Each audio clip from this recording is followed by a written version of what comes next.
So next we will discuss properties of charge. पहला point अगर हम बात करते हैं कि चार्ज इज क्वांटाइज्ड।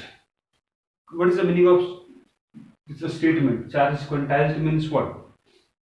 पहले हम बात कर लेते हैं कि चार्ज डेवलप कैसे होता है। चार्ज डेवलप होता है जब कोई सब्सटेंस इलेक्ट्रॉन लूज या गेन करता है। अगर इलेक्ट्रॉन लूज किया तो चार्ज डेवलप होगा पॉजिटिव, अगर गेन किया इलेक्ट्रॉन तो चार्ज डेवलप होगा नेगेटिव।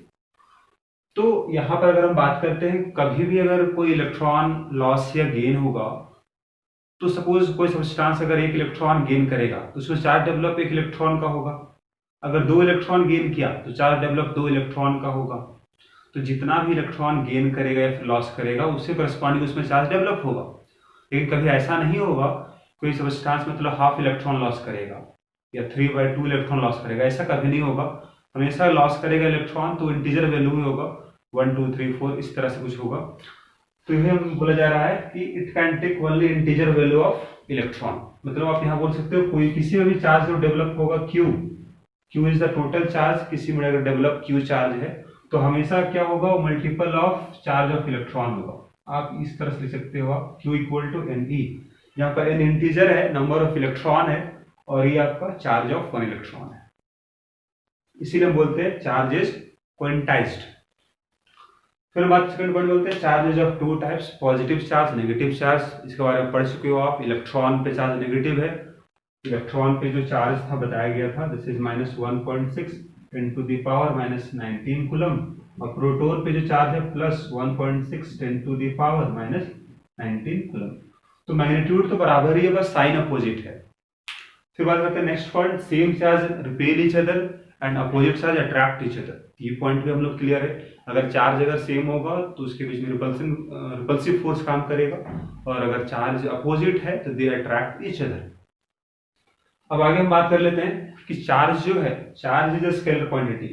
इसमें केवल मैग्नीट्यूड है, इसमें कोई डायरेक्शन नहीं है चार्ज का। लेकिन अगर दो चार्ज को रखते हो आप तो उसके बीच का जो फोर्स काम करेगा that force is vector quantity, और उसका डायरेक्शन क्या होगा उस फोर्स का, तो line joining the two charges. यहाँ पे देख सकते हो force between two charges always act along the line joining two charges। जैसे एग्जांपल यहाँ आप डिस्कस कर सकते हो, सपोज दो चार्ज है, जैसे टू चार्ज, एक का मैग्नीट्यूड है Q1, एक का मैग्नीट्यूड है Q2।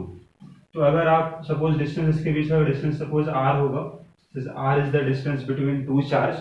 तो अगर आपको कोई फाइंड करना होगा कि इसके बीच में कितना फोर्स काम करेगा, तो फोर्स का डायरेक्शन तो यही होगा, line joining the two charge.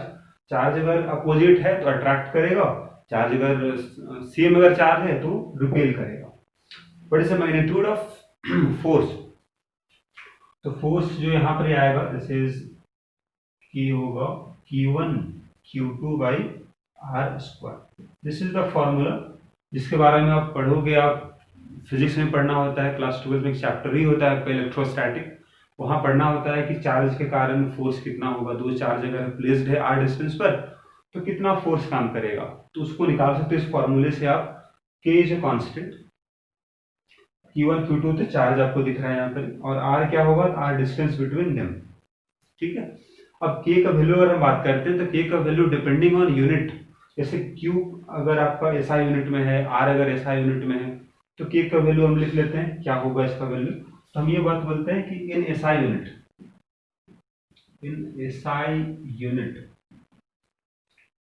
तो k का जो वैल्यू होगा this is 9 × 10 to the power 9 लेते हैं हम लोग हैं। ये बात करते हैं SI यूनिट में। इसका मतलब ये होगा कि दोनों चार्ज जो होगा Q1 और Q2 दोनों ही किसमें यहाँ पर होगा, ये दोनों ही कूलम में होगा, और r जो होगा r will be in metre. तो r अगर मीटर में है, चार्ज अगर कूलम में है, तो k का वैल्यू जो होगा this is 9 10 to the power 9 होता है इसका वैल्यू। वही अगर बात करें हम लोग सीजीएस यूनिट में तो यहाँ लिख सकते हैं हम लोग है इन सीजीएस यूनिट। मतलब अगर चार्ज Q1 और Q2 अगर इशू में है, दिस इज इलेक्ट्रोस्टैटिक यूनिट, इसके बारे में हम बात किए थे पिछले क्लास में। और r जो होगा, r अगर सेंटीमीटर में है तो k का जो वैल्यू हम लोग लेते हैं दिस इज 1। तो वैसे आपको ध्यान में रखना है कि k कांस्टेंट है जिसका वैल्यू चेंज होता है डिपेंडिंग ऑन यूनिट।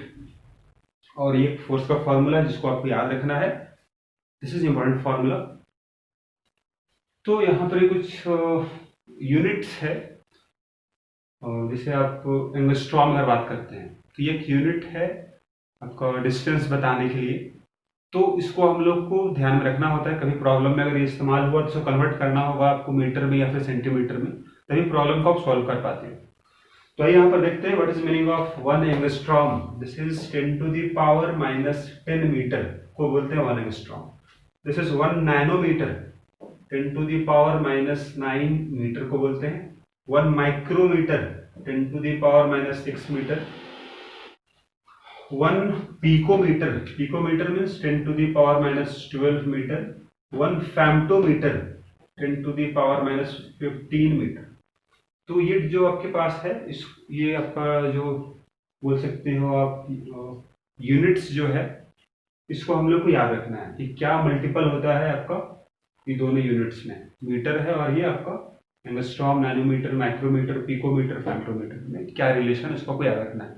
आइए यहाँ पर हम देखते हैं, अगर आपको अभी चेंज करना होगा 10 एंगस्ट्रॉम को नैनोमीटर में तो कैसे कन्वर्ट करोगे आप। देखो यहाँ पर फर्स्ट वन 10 एंगस्ट्रॉम है, तो क्या आपको मालूम है 10 एंगस्ट्रॉम जो है this is equal to 10 angstrom को क्या लिख सकते हो आप, this is 10 into 10 to the power -10 metre. Can you write. उसी तरह से व्हाट इज 1 नैनोमीटर, तो लिखना होगा 1 नैनोमीटर कितना होगा 10 टू द पावर -9 मीटर। और दोनों आप डिवाइड कर दो, तो दोनों डिवाइड कर देते हो आप, तो व्हाट वी गेट, यहाँ मिलेगा 10 angstrom by 1 nanometre is equal to this is, ये आपका 1 आ जाएगा, कट जाएगा, मीटर मीटर कैंसिल हो जाएगा।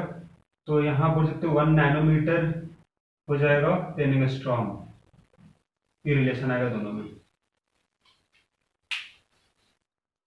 उससे अगर निकालना होगा आपको रिलेशन, तो यहाँ पर आप चेक कर चुके, देखो 1 नैनोमीटर किसका बराबर होता है 10 एंगस्ट्रॉम बराबर होगा। तो यहाँ पर 300 नैनोमीटर, इसको चेंज करो एंगस्ट्रॉम में, तो चेंज कर सकते हैं इसको आप सेकंड वाले को। फिर थर्ड वाले को आपको बताना है मीटर में है, यहाँ पर डिस्टेंस आपको चेंज करना है, इसको एंगस्ट्रॉम में है, तो आप कन्वर्ट कर सकते हो इस तरह से। एक हम बता देते हैं आपको, सपोज हम बता रहे हैं थर्ड वन, तो आप देखो थर्ड कैसे सॉल्व करेंगे हम लोग। तो डिस्टेंस दिया हुआ है आपको, this is 5 10 to the power -7 metre है, उसको बनाना है, बताना है एंगस्ट्रॉम में कितना होगा। तो 1 एंगस्ट्रॉम किसके बराबर है, 1 angstrom 10 to the power -10 metre के बराबर है। तो आप यहां से बता सकते हो 1 मीटर कितना हो जाएगा, यहां से बोल सकते हैं 1 मीटर जो होगा this is equal to 1 angstrom by 10 to the power -10, या फिर बोलो 10 टू द पावर 10 एंगस्ट्रॉम हो जाएगा। तो 1 मीटर अगर इसके बराबर है, तो यहाँ पर देख लो आप, this is 5 into 10 to the power -7 metre किसके बराबर आएगा। अगर 1 मीटर अगर 10 टू द पावर 10 एंगस्ट्रॉम है, तो इतना सारा मीटर जो है this is 5 into 10 to the power -7 into 10 to the power 10। इसको अगर हम सॉल्व करते हैं तो we get here 5 into 10 to the power 3 angstrom. कर लेते हैं फिफ्थ पॉइंट इसका। तो पहले तो हम बात करते हैं what is the meaning of potential energy. Potential energy क्या होता है, it is a stored energy. जैसे अगर सपोज एक फॉर्मूला पढ़ते हो आप पोटेंशियल एनर्जी का, mgh, दिस इज फॉर्मूला।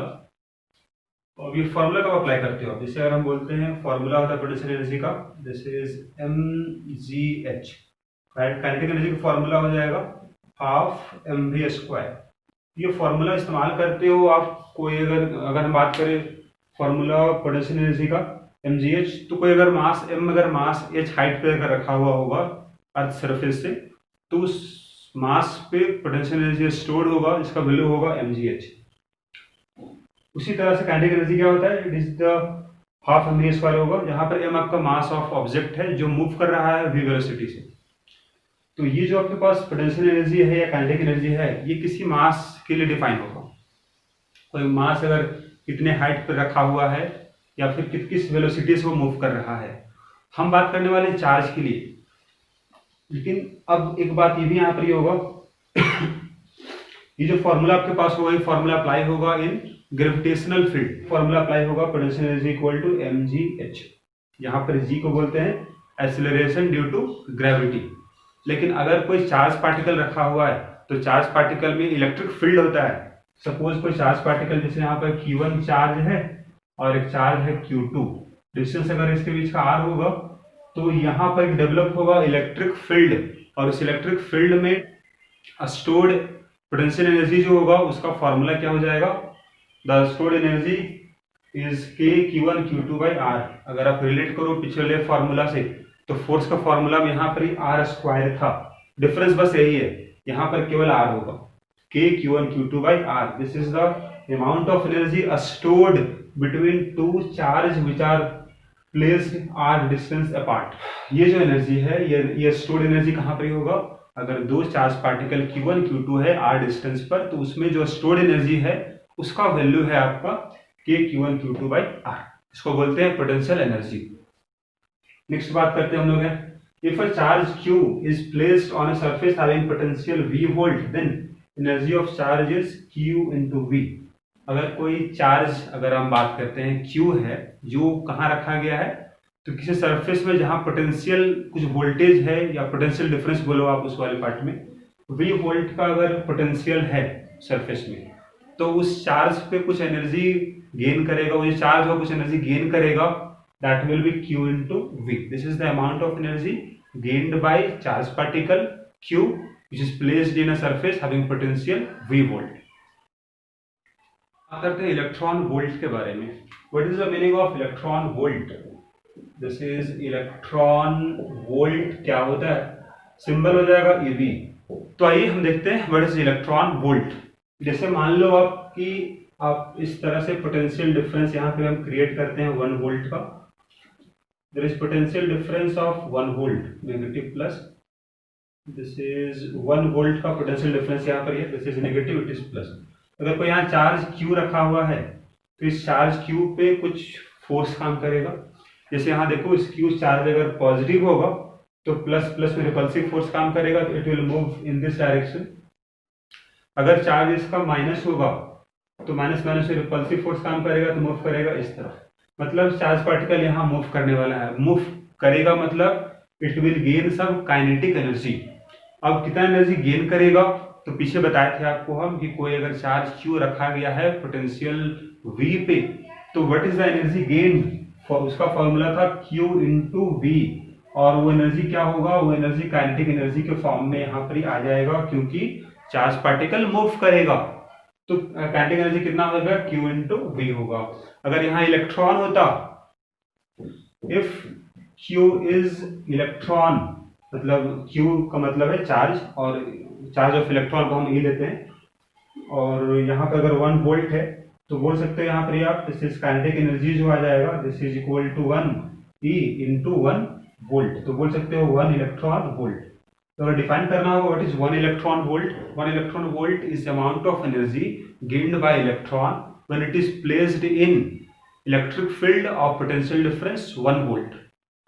ठीक है, तो यह वह एनर्जी है जो इलेक्ट्रॉन एनर्जी गेन करेगा अगर वो रखा हो, कहाँ पर ही होगा, पोटेंशियल डिफरेंस 1 वोल्ट में अगर रखा हुआ है, तो 1 इलेक्ट्रॉन वोल्ट एनर्जी वो गेन करेगा in the form of kinetic energy.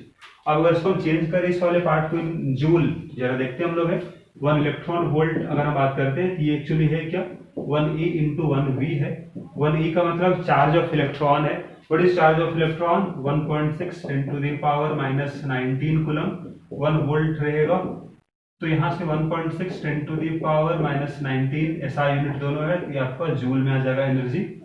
1 electron volt equal to 1.6 10 to the power -19 joule. ये कन्वर्जन में काम आ जाएगा आपका एनर्जी का, इलेक्ट्रॉन वोल्ट और जूल में रिलेशन है आपके पास।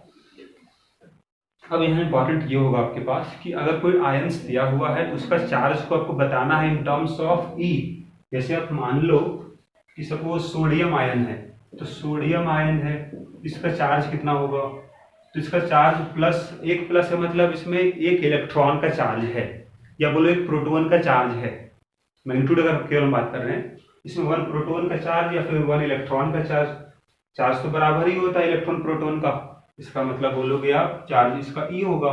अगर यहाँ बोलते हैं Mg+2 तो चार्ज 2 प्लस है, मतलब चार्ज 2 ही होगा। एल्युमिनियम +3 चार्ज हो जाएगा इसका 3। तो जितना भी चार्ज होगा, आप एग्जाम्पल और यहाँ देख सकते हो, F- पे चार्ज E होगा, या O-2 पे चार्ज 2 ही हो जाएगा। तो बस मैग्नीट्यूड हम बात करने वाले हैं कितना चार्ज होगा, तो हमेशा चार्ज बताएंगे इन टर्म्स ऑफ E। और आप यहाँ पर देख सकते हो, डिफाइन भी हम लोग कर चुके हैं। यहाँ पर एक क्वेश्चन आप लिख सकते हो। तो आइए हम कन्वर्ट करते हैं 1 इलेक्ट्रॉन वोल्ट को किलोजूल पर मोल में। What is the meaning of kilojoule पर मोल? पर मोल का मतलब होगा 1 मोल इलेक्ट्रॉन पे कितना एनर्जी गेन करेगा। यहाँ पर अगर 1 इलेक्ट्रॉन होता तो कितना एनर्जी गेन करता? 1 इलेक्ट्रॉन वोल्ट, या फिर बोलो आप 1.6 × 10⁻19 जूल गेन करता 1 इलेक्ट्रॉन। लेकिन अगर 1 मोल अगर इलेक्ट्रॉन यहाँ रखा गया होता इस 1 वोल्ट के पोटेंशियल डिफरेंस में, तो कितना एनर्जी गेन करता वही आपको निकालना है। निकालना उसको in terms of kilo joule और पर मोल तो है ही। तो यहाँ बात ये कर लेते, देखो कि 1 अगर इलेक्ट्रॉन है तो एनर्जी कितना गेन करेगा? 1.6 × 10⁻19 जूल। अगर 1 मोल होता तो ये एनर्जी है 1 इलेक्ट्रॉन के लिए, लेकिन 1 मोल अगर इलेक्ट्रॉन हो तो मल्टीप्लाई करना होगा आपको 6.022 10⁻23 से, तो 1 मोल के लिए आपका आ गया। लेकिन ये तो आंसर आएगा जूल में, आपको निकालना है किलो जूल में। इसको डिवाइड करो आप 1000 से तो आ जाएगा किलो जूल में। तो इसको जब सॉल्व करते हैं हम लोग है, तो वैल्यू आ जाएगा आपका, this is approx 96 kilo joule per mole. और इसको आप याद रखोगे, 1 इलेक्ट्रॉन वोल्ट को भी चेंज करना डायरेक्टली होगा पर मोल में, किलो जूल पर मोल में, तो ये आपका काम आएगा। ये एनर्जी था 1 इलेक्ट्रॉन के लिए। 1 इलेक्ट्रॉन अगर 1 वोल्ट में है, ये एनर्जी होगा 1 मोल इलेक्ट्रॉन के लिए। ठीक है, दिस इज इंपॉर्टेंट।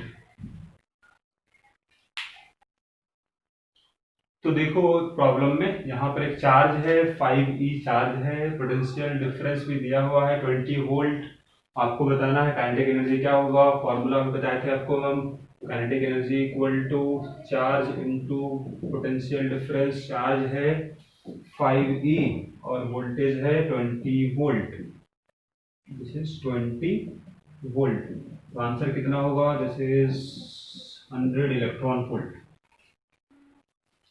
अगर बात करना होगा जूल में कितना आएगा, तो इसको आप कन्वर्ट कर दो बस जूल में। दिस इज 100 आया था इलेक्ट्रॉन वोल्ट, इसको लिखो 100 इंटू 1.6 × 10⁻19 जूल, क्योंकि अभी बताए थे आपको हम कि 1 इलेक्ट्रॉन वोल्ट इसके बराबर होगा, तो इसके बराबर होता है 1 इलेक्ट्रॉन वोल्ट। उसको हम कन्वर्ट कर दिए जूल में। करना है, काइनेटिक एनर्जी दिया हुआ है आपको, पोटेंशियल डिफरेंस भी दिया हुआ है, फॉर्मूला अप्लाई करो डायरेक्टली यहाँ पर। Kinetic energy equal to Q into V हो जाएगा, और यहाँ को फाइंड करना है चार्ज, तो यहाँ से आ जाएगा Q equal to kinetic energy by potential difference. Kinetic energy मालूम है आपको 200 electron volt, this is 200 electron volt, और ये मालूम है आपको 10 वोल्ट। तो यहाँ से V भी कैंसिल होगा, 10 भी कैंसिल हो जाएगा, this is equal to 20E आपका चार्ज हो जाएगा। हुआ है, चार्ज भी दिया हुआ है, बताया पोटेंशियल डिफरेंस क्या होगा। तो यहाँ से फिर सप्लाई करो, kinetic energy equal to Q into V. यहाँ से फाइंड करते हो V इक्वल टू कितना आएगा, kinetic energy by charge. Kinetic energy मालूम है 1.6 इलेक्ट्रॉन वोल्ट बाई चार्ज है 2E। तो यहाँ से आप इसी कैंसिल हो जाएगा, दिस इज 0.8 वोल्ट आ जाएगा।